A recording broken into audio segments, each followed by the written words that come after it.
to Stim Toy Making. Um, my name is Ash Murdoch, and I'm an organizer with the SAD Fair. A visual description of myself is I'm a white non-binary person with multicolored hair and facial piercings, sitting in front of a green wall tapestry. Some announcements. This is one of several events in this year's SAD Fair. If you'd like to check out the other events or vendors at this year's fair, please feel free to check out sadfair.com. This workshop is being recorded and uploaded um, to our YouTube channel for those who might miss it. We also have a safer spaces policy with some guidelines to keep everyone here safe. If you would like to look over that, I will be putting the link in the chat now.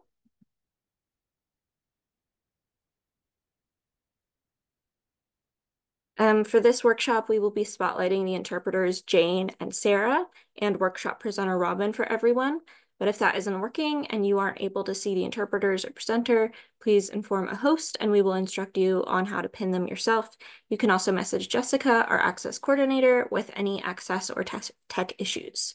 When you're in the chat, whether on desktop or mobile, you should see a 2 line right above where you would type your message. To send the host a private message, click on the 2 drop-down menu and select the name of the host that you would like to message. In order to message everyone again, you would need to set your 2 drop-down menu back to everyone. When it comes time to participate, you are welcome to participate how you feel comfortable, unmute and speak, text your message, turn on video and sign, etc. Please remember to state your name and give a visual description of yourself before you speak aloud, and make sure you're muted when not speaking. We will be monitoring the chat and reading aloud texted participation. We would also like to do a land acknowledgement. The SAD Fair is based on the unceded land of the Ramaytush people, currently known as San Francisco. We would like to acknowledge the American Indian Cultural Center of San Francisco and Idle No More, two important Indigenous-led organizations serving the Indigenous population in San Francisco. If you would like to find out which tribes historically lived in your area, visit native-land.ca, and I will put that link in the chat. And now I'm going to turn it over to our presenter, Robin. Please introduce yourself and give a visual description. Hi folks, I'm Robin. I use they, he pronouns. I'm a white, non-binary, trans-mass person who has like glasses on that are kind of transparent. I have a band-aid on my thumb, and I'm wearing like a gray button-up that has like a stripy pattern on it, and my hair is tied back. But yeah, like I'm really excited to be here. I'm part of Queer Creative Space, which I'll talk a little bit about. But the sad like zine slash craft fair really caught my eye, mainly for its like piece around accessibility, obviously. I'm also just gonna like give a little like acknowledgement to where I'm phoning in from, because like I'm in what's colonially called Halifax. So like in is called like actually Mi'kma'ki slash Chibuktuk, which was like the first point of contact for like North America slash Turtle Island for colonization, being on the east coast of like colonial name Canada. Yeah, and I guess like something that I've been thinking about lately around those pieces is within our city, we have like a delayed Pride. So this week was our Pride Festival, and there's currently some funders that are on like the BDS list. And I'm just kind of thinking a lot of like the implications of like that, and like our community's like supposed like aim for reconciliation. So that's kind of on my mind. But with that piece out of the way, I think we'll get started. Is there any like housekeeping things that folks kind of want to throw out there before we get rolling?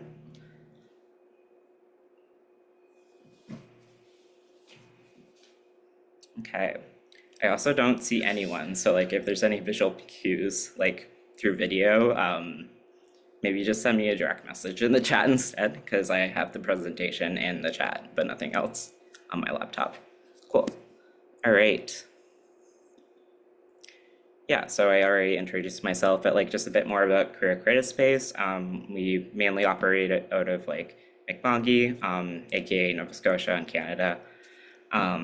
And we're just like a small artist collective that kind of evolved from a space called Halifax Queer Creatives that was just like a low-key space to hang out and kind of create together. But then post-pandemic, we that kind of fell apart, but we decided to kind of take a more, I guess, like intentional approach in terms of like funding and like structure. So like applied for some grants and got some of it.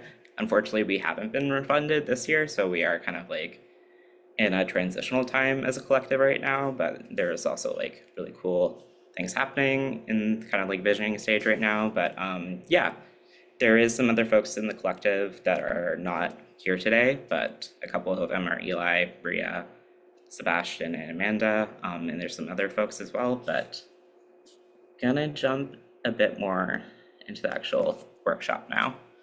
So when kind of like thinking of like this workshop, the pieces that like I kind of was germinating on are like, what are the sustainable tools that we have access to, and just like accessibility kind of like as an opposition of capitalism.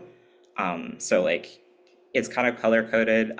So like the things that are kind of more linked with like accessibility are coded in purple, being like recycling, repurposing, affordability, and lived experience. And the things that are kind of coded in capitalism on the graphic are like climate crisis and BDS, consumerism, and like inequitable. Sorry, I'm very dyslexic. Not equitably made. I'll just say that. Hopefully that translated okay. But yeah, like just kind of like this, like there's a lot going on when thinking around like how we sustain things and how we like also kind of consume things that is related to like something like a STEM toy, believe it or not. Okay. So we're gonna start with like scrap like fabric and marble mazes. If this isn't really a workshop that's kind of intended as like a step by step, like we only have an hour together, so I don't think everyone's gonna be able to like do all the things and follow along at the exact pacing and finish everything, if that makes sense. But it's more to kind of get your brain thinking of the possibilities. So what you would need for this, and the formatting is a little weird on these slides for some reason, but basically you would need snips or scissors, drawing tools, a thread and needle, as well as like some form of fabric that's like a pleasing texture. That can be anything. You can literally use old pants that maybe have like thighs blown out and repurpose like denim jeans. It could be fat quarters, it could be like flat felt, it doesn't really matter. And then you want something to kind of act as the bead or marble rather. So it could literally be a marble, but I actually find it really hard to source marbles these days. So usually I use a bead or like a small round stone, but whatever works as a substitute for you, you can kind of take and run with. So I made one here that I'm gonna grab. It's just here. Yeah, like I drew, if I'm moving too fast, let me know too. I'm just gonna jump forward a couple slides to kind of give a visual cue, and then I'll go backwards a little bit. But basically, I made this little round marble maze. It can be any shape you want as long as like you think you can kind of fit a bead through it and sew a pattern on top to kind of act as the maze. But essentially it's two sheets of like fabric. So like for this one, little visual description is like one side of the fabric is like this aqua color that has like this golden white print for like mushrooms. Thank you for the, yeah, that's great. Awesome. And then the other side has like this purple flat felted sheet, and you can kind of see the stitch over top that's kind of like almost geometric and rectangular that's done in like pink embroidery floss. And it's really hard to see, but like there's this little marble, or I guess like bead is what it technically is, that I can push around that I sewed in. And yeah, so sometimes it's good to kind of visualize first. So like what you would do, there is, for folks that can see it, there is some like visual photos here, but I'm mostly just going to describe them really quick. So like there's 3 photos. They all have a pink background. One has 2 circles cut out, one of the fabric that is aqua colored with mushrooms and one that is the flat felt. The second one has like a visual cue of like dark purple lines drawn on the side that is the flat felt. And then the last image is it sewn together with like the pink embroidery floss. So I'm gonna go back a little. Yeah, so like we kind of already said it, but the first thing you do is cut 2 shapes out of scrap fabric, make sure they're the same size. You could either, if it's not a material that frays, then you could probably not necessarily worry about the seams, but if it is, I would put the 2 good sides together, and then you would take a needle and thread and kind of sew it with a back stitch around the perimeter and leave a gap to insert the marble through. And you're gonna pull the fabric through so that it's inside out. Yeah, does that make sense for folks so far? Cool. All right. Yeah, and then the second thing you would do would be drawing the mazes patterns on the side that you're gonna like start with. If you have a print on one side, I would suggest not doing that side. I would do the side that doesn't have a print. It's a little easier to kind of discern from. And I'm gonna visually demonstrate this. The first step I'm not, just for the sake of time, but if folks want me to try. Can folks see what I'm doing right now? Cool, awesome, thank you. Sweet, so like you're gonna kind of like do a design once like your pieces are sewn together around the perimeter. And I would make sure that your marble or whatever you're using is like a width that will not get stuck. So this technically on a flat surface looks like it would fit, but once it's 3-dimensional, it's going to be a little tight. So if you were using something this size, you want to probably add a few millimeters on either side of the width of your shape that's going to act as the marble. Yeah, so you can use whatever type of utensil that kind of will make a design for you on the fabric. If you want to use something that will rub off, you can get fabric markers that will like evaporate with heat, or you can also use like chalk. But also if you don't mind there being lines after, like a pen also does the trick at the end of the day. Yeah. Cool. All right. Yeah, and just a couple of different options for things you can kind of use as a bead or marble. If you want something with like a fun little sound, you could use like a bell.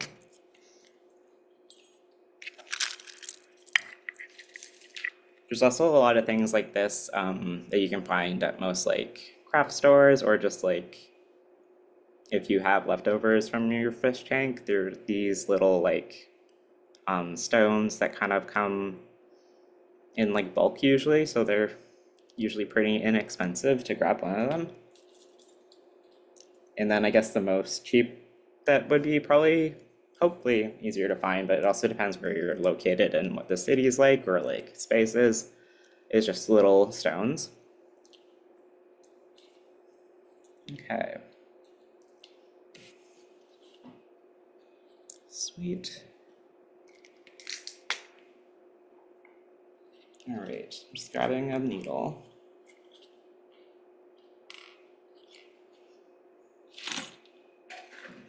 Some thread.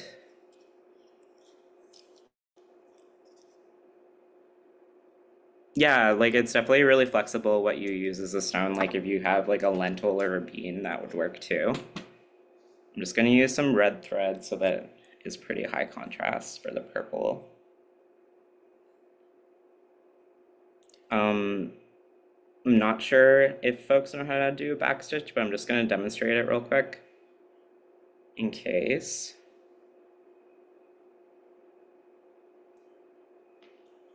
So I'm just going to go back again. Let me know if you can't really see because I can't really see what I'm doing on the video. So like this would be going through both sides, if that makes sense. I'm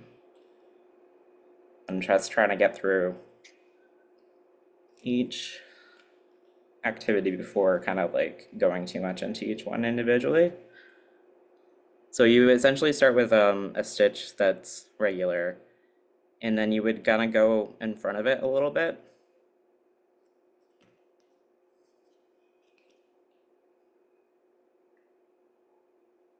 So essentially, like what we're doing right now is we have like a felted square that has like a design on it, and then we're just like stitching along the line with this red thread. And I started with one stitch, and then I went forward about a centimeter, and then I'm going to go back to that first stitch again. And like it's always going a step back, and that's kind of why it's called a back stitch. And then you kind of do the same thing.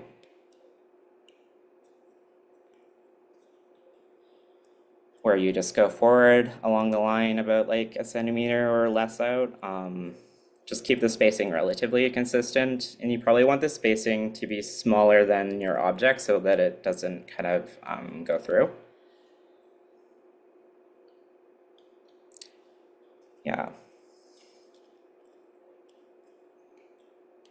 And then you would just kind of continue on with that.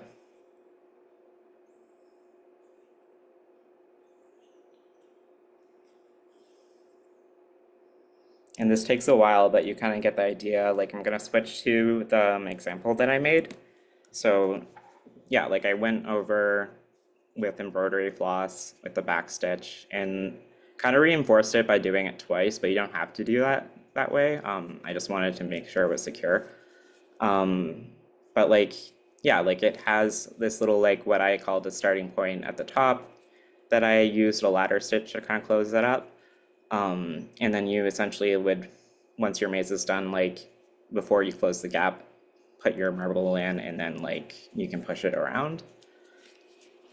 All right, we're gonna go to the next slide. Yeah, and these are just the visual examples. Again, the slide we were on before of just like the two circles, the drawn maze, and then sewing it up. Does anyone want a more broken down step-by-step piece of this activity before we kind of move on to the next? I just want to make sure we get through all of them.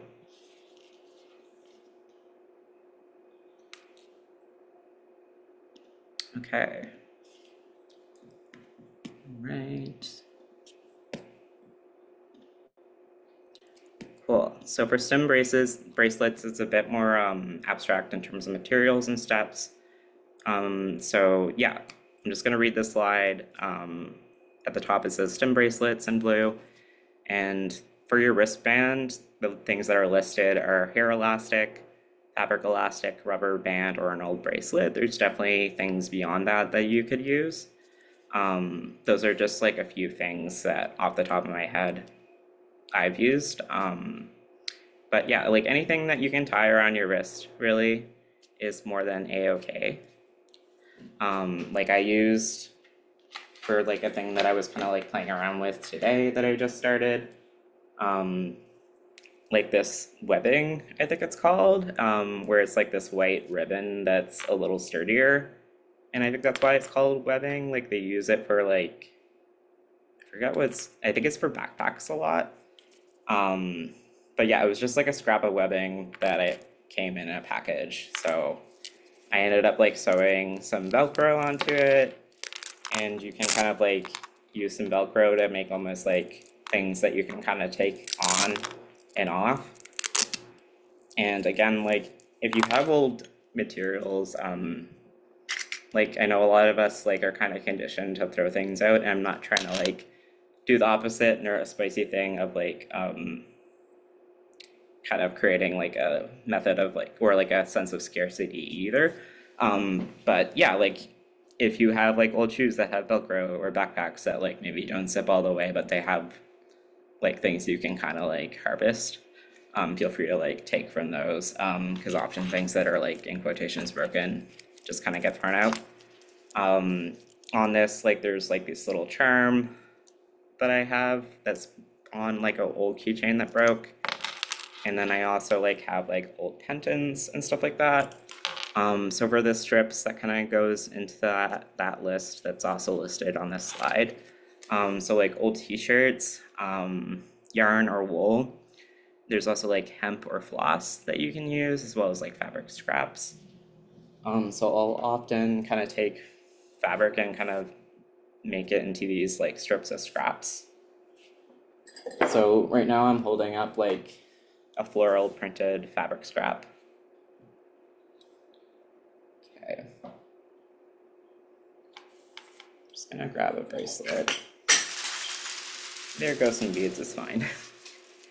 Yeah, so like you can just like take an old bracelet or like an elastic band and kind of tie that together. A few methods to kind of tie this, like I often use like a slip knot where you kind of take a loop around the bracelet and then fish the remaining fabric through it. And you can do that all around it, and then you kind of have this like wild scrunchy type thing happening. And yes, the beads are everywhere, but that's fine. That's a later problem.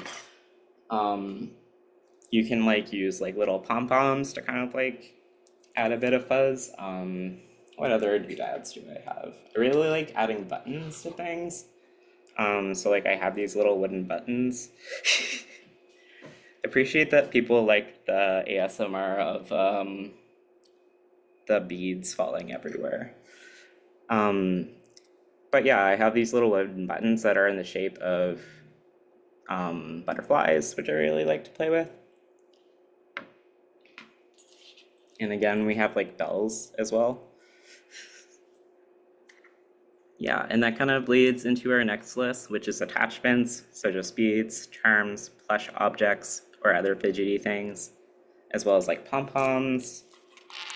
I found these from the dollar store that are like these really colorful, there's another thing that fell, there you go. These really colorful like clothespins, which are fun. Like I think things that are clicky tend to be a good stem toy as well. Yeah, what else can you use?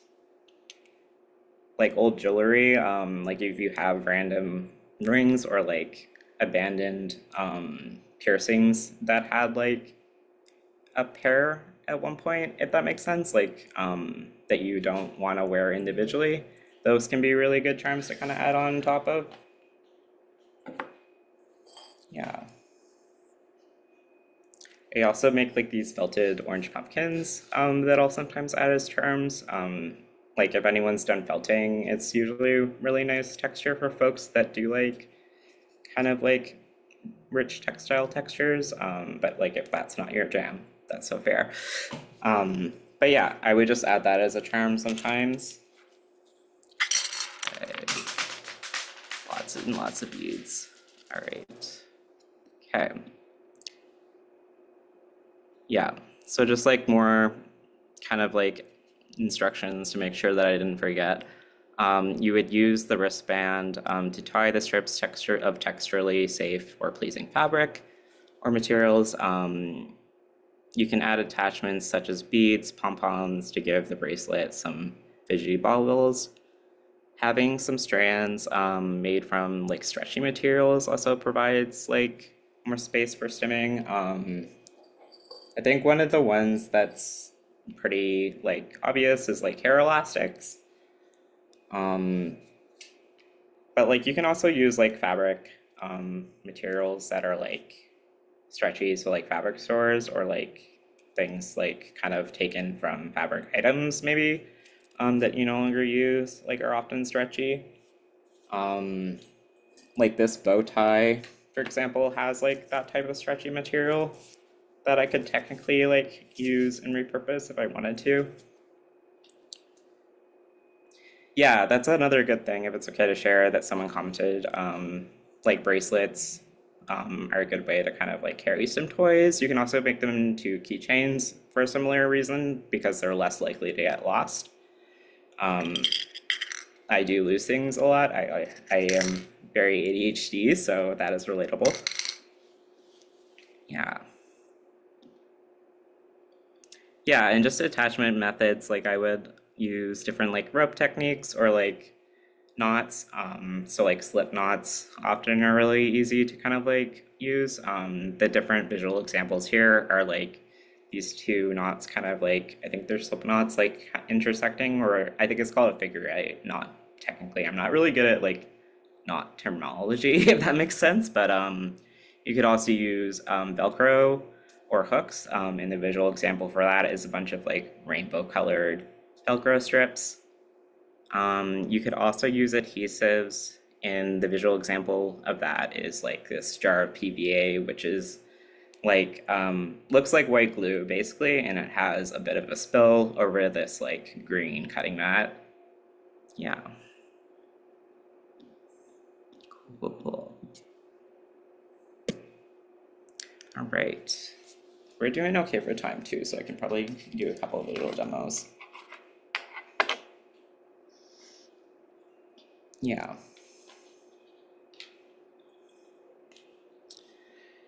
Maybe we'll move to the next one just in case. Okay.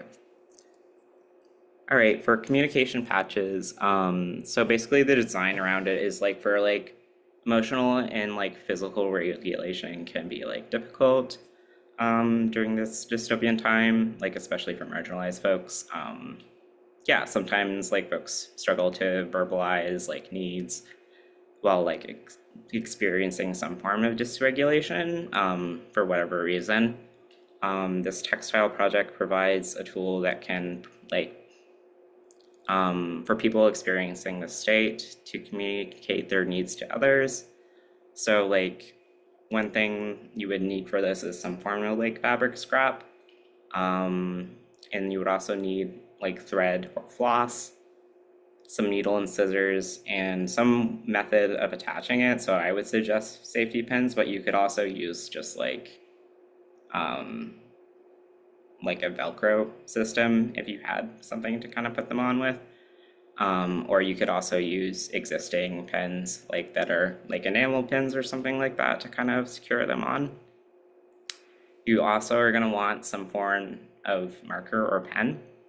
Again, if you want it to be erasable, would suggest a friction pen or like a marker of some sort that is meant for fabric, but I wouldn't worry too much if it's just like a word that you're writing on top of. Okay. Yeah, so just like a little elaboration on friction pens, they're just these pens that a lot of fabric stores will use, but I'm also in, again, like what's colonially named Canada, so I'm not sure if it's different depending where you're at, but like a pen at the fabric store, basically it erases with heat. Yeah. Yeah, so like depending on the fabric you're wearing too, someone brought up a good point, like the hook side of Velcro will attach at times, depending what you're wearing, like if you're wearing like something woolly. But at the same time, I'm gonna caution with that because like it will like potentially pull threads from your sweater and whatnot. Okay. Yeah, so first step, what's visually shown here is like, and I'm also going to be showing a similar kind of visual thing on my video, is you write the word that you want to kind of like communicate on your scrap fabric. I often use felt sheets. They're just pretty easy to work with and they don't fray at the edges. But other materials like denim or like a thicker fabric would do the same thing. And you can also double up the fabric and sew the two sides together similarly like we did with the marble maze. But yeah, you would just write the word and then you would embroider it. So the second visual demonstration on the slides is just like this patch that says water, that's black and has white embroidery thread that I'm also holding up on the video. It is in a purple filter though, so it is a bit purple. And then once you embroider the word, you would attach a backing of some sort. So for the backing here, I'm just using safety pins, but there is like different adhesive safety pin ones that I've seen that you can kind of have on as well. You could also, again, use Velcro or an enamel pin or something like that, so it doesn't have to be this way. You could also potentially like sew these patches onto like a sweater that you would wear for like maybe states of dysregulation or something like that. So like I know there's those like communication hoodies that I've seen where like folks will have different words kind of on top of it, and that way you can kind of point towards whichever word, if that makes sense, and have like an array of them. But I would recommend the shorter the word, like the easier it is to communicate. So maybe like words that are a bit longer in terms of like letters might be a little harder, depending both labor wise or like communication wise. Like I'm dyslexic, so there's lots more opportunities to get that word wrong. Um, but yeah, I'm just gonna kind of backtrack because we're pretty on top of things, surprisingly. Yeah, is there visual demonstrations that folks want on any which one of these, or like to ask questions? Because yeah, so backstitch, cool. We'll do that now. Awesome, awesome. Okay. So I'm gonna bring up this circle again. Let me know if it's not showing in the video. But basically to backstitch, you're gonna go, so you do your first stitch, and then you wanna make it so that like you go out by like, I wanna say like less than a centimeter.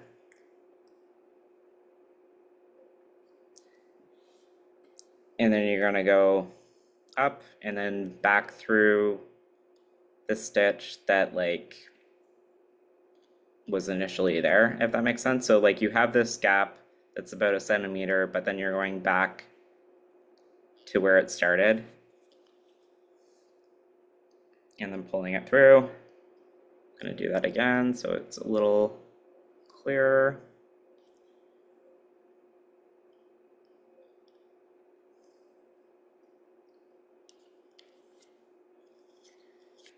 Okay. Oh, that got caught there. There we go. Just reading the comments.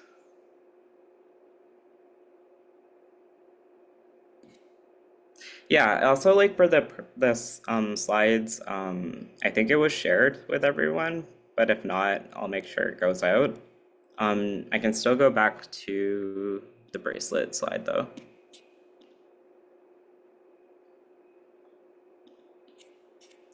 Did you just want like the examples of like the different materials?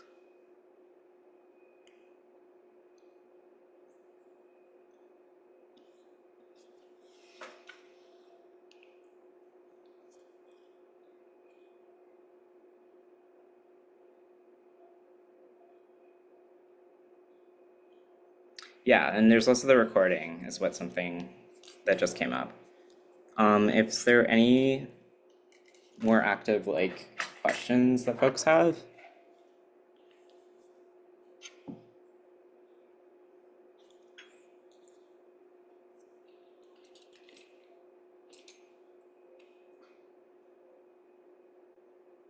Yeah, so like for the one that I have for the stem bracelet,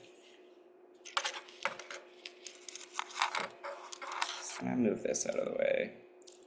All right.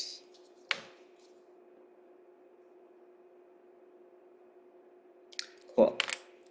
Yeah, so like I might just, is it okay if I kind of close the slides momentarily so that I can kind of show on the video? Is that okay with folks? Of course. Okay, gravy. That might be a little easier for me. Okay, cool. Yeah, that's better. Sweet. So basically for this, like I had this webbing that I applied like this little D-ring on one side. and sewed it on by just folding it over and sewing the strap that way. And that way the bracelet has like ribbon that was sewed on similarly that can kind of go through it pretty easily, like so. Yeah. For this one, I just used some yarn that I finger knitted. So like this is essentially done with a bunch of slip knots that intersect. And then I attached like an old keychain charm to the end of it. And then on the other side of the yarn, I didn't do any finger knitting, and it's like this yellow pom-pom ball. And the charm for folks, for like a little visual descriptor, is like this like rainbow ghost. And I also attached some Velcro to it so that I could put a Velcro patch on top of it. The patch has nothing on it, but it's more just like the visual example of what you could do with it, if that makes sense. Some other guys that I had for like playing around for demonstrations is this is like a little glass, I don't know what they're called, but these things that you put in windows, little glass object with many facets on it that you would put in a window to kind of shine lights everywhere. So that's like a charm that I had for like using for a stem bracelet, if that resonates. Yeah. Let's see. We also had these guys that are like, I really like, that are like these, what are they called again? Clothespins that are, this one is a green one. But usually they come in wooden standard colors like brown, I guess. But you can always paint on top of them. What else could you use? And again, you can turn these into keychains as well, if you would rather do that. If bracelets aren't something that you would like to carry around, like as sensory things, you can also make a keychain. So this is just like a silver keychain ring, I think they're called split rings, technically, with a chain that's attached and a little lobster claw hook. So in that case, you would probably like do a stem charm as opposed to like a stem bracelet. So I'm just gonna do an example. So like there's some yarn here that I'm gonna show how to do some finger knitting. So you would start with like a slip knot. So you essentially take a loop and then you feed the loop through the loop. I'm just trying to visually demonstrate it. It's also white yarn. So if folks can kind of see that, that are able to, where it's kind of like fed through that initial loop, and then you take another loop through that same loop and like pull it through, and that continues. So you're feeding a loop through loop and just pulling until it's like this desired length.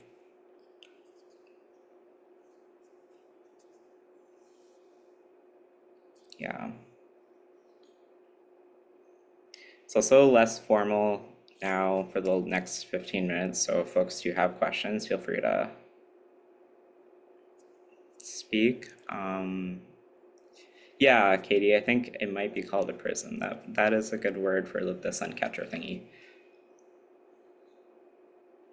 But you can kind of see that it's almost like this braided texture. It's pretty fun.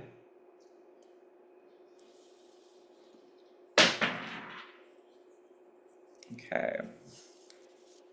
It is very fun. We did a bunch of this with one of our workshops where we did like felted watermelons as like the rind for it. Yeah. And then whenever you are happy with the length, you would just cut the yarn and then like take your last loop and pull that strand of yarn through it.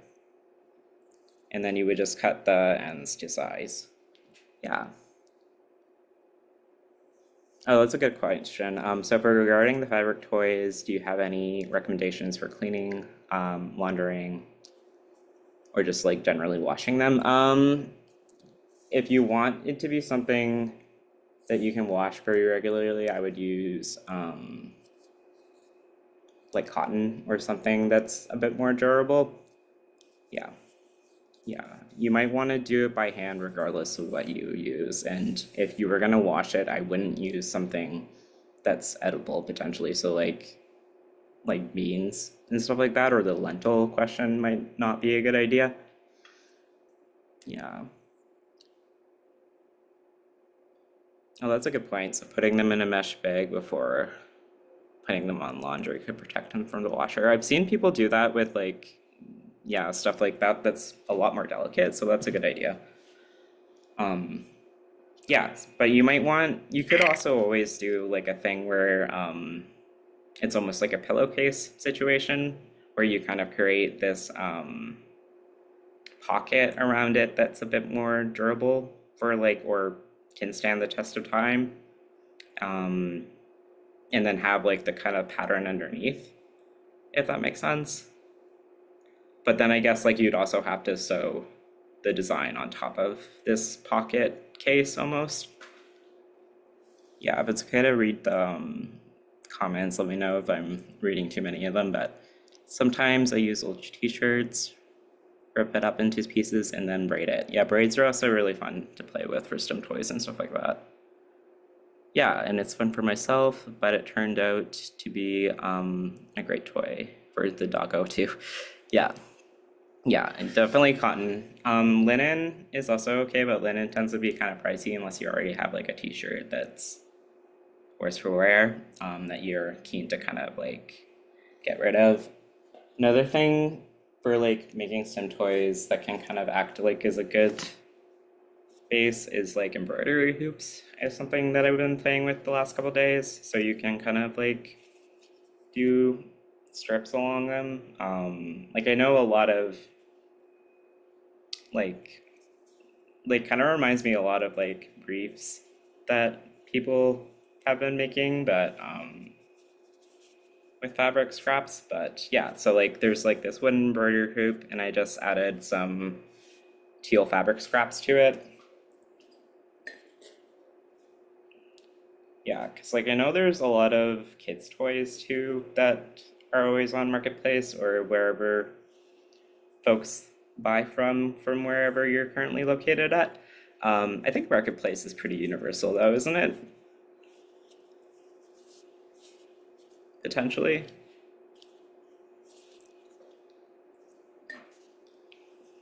Yeah, Facebook Marketplace.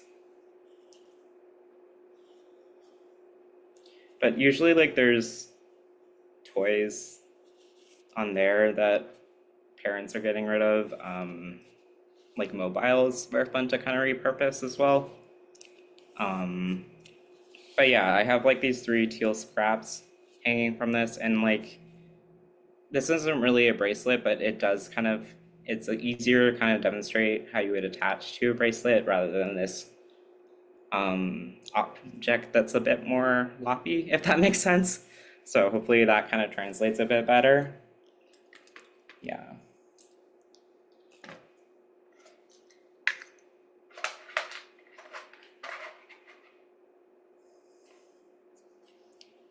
Yeah, and you can get all kinds of fun colored embroidery floss. So like this is rainbow colored floss that I got from a textile store, but like you don't have to use fancy stuff. Like you can just use old stuff from a sewing kit.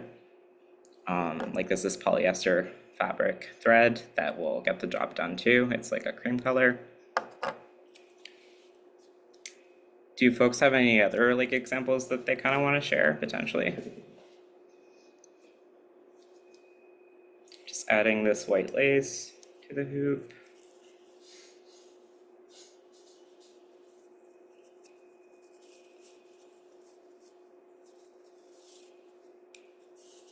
All right.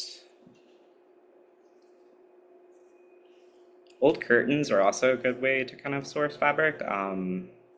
There's like this doily type fabric that I got from like someone that retired. She had a ton of it, as well as lace. But I think she used this initially to kind of tie back old curtains. But yeah, it's just like this doily fabric, meaning like it has this kind of almost lace-like appearance, but it's cotton fabric that has little holes in it, and a bit of a curve on one side. So yeah, there's that. Another kind of material that you can usually find a decent amount of is like hemp cord, and it's usually relatively inexpensive. I think folks will often get it in packages and stuff like that. Yeah, old napkins you can repurpose, stuff like that. Even if you don't, like celebrate Christmas or similar holidays like Yule or whatever, that time of year tends to be really good for like embracing your inner crow, and kind of like finding bits and bobs. Like you can usually find a lot of bells off packages or ribbons around that time of year.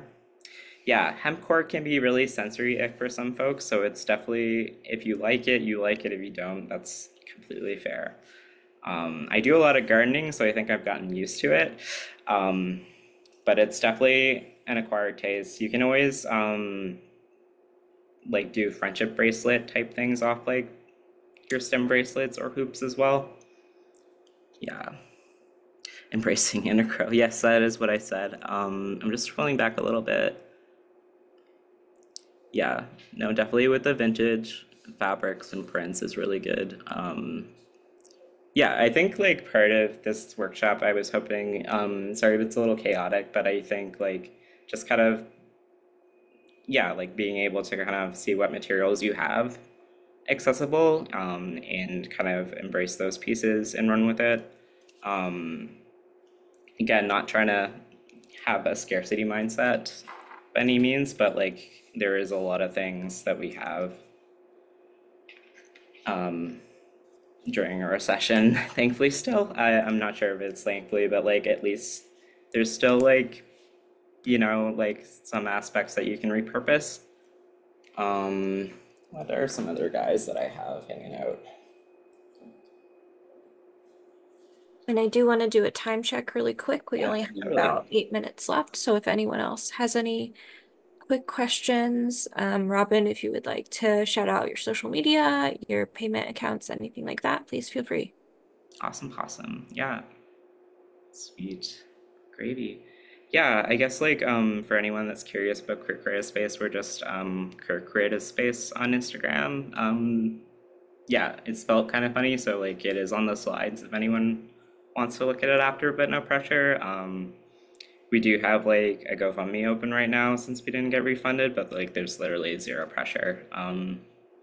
It's just like me putting that plug in there since the space is available. Do folks have questions beyond what we've covered so far and stuff like that?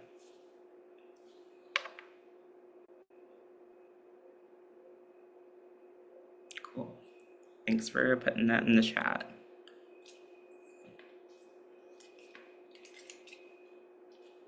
Cool. Yeah, I hope it inspires some folks. Like, I know it's a little chaotic, it's a lot of information to kind of put in an hour, so I think I tend to talk pretty fast.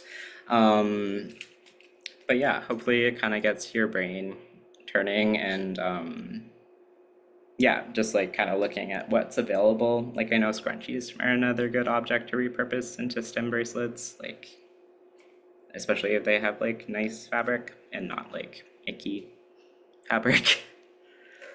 Yeah, thank you. Sweet.